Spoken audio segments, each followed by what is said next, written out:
Welcome to our latest Adobe Photoshop tip video. In this video, we will show you how to straighten an image in just a few simple steps. So, with your image open, select the Crop tool in the Tools panel on the left, or press C. The Options bar should now look like this.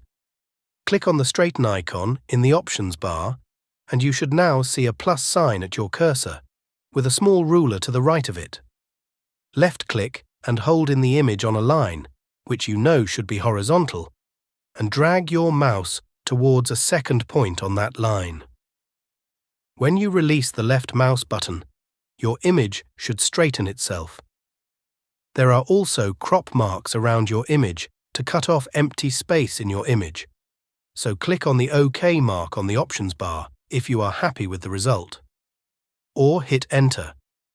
We hope you like this video, and if you want to support our channel, please use the Amazon link in the description so we get a small fee.